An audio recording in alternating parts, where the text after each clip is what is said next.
आम अंचल अति परिचित एवं आंतर्जातिक चारण गोष्ठीर जे वर्तमान से संयोजक अच्छा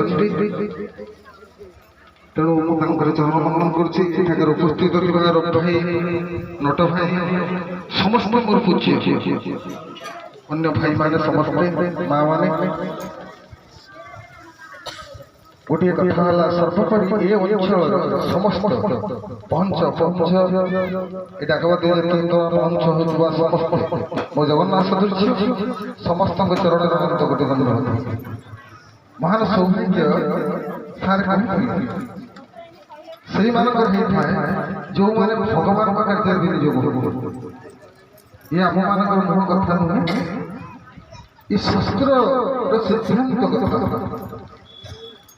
आप देखिए गोटे कथा कह छोटिया कथा थे शंकर भगवान को माँ पार्वती संध्यार कहले प्रभु टिके हरि कथा कहतु संगे संगे शंकर भगवान कही कहले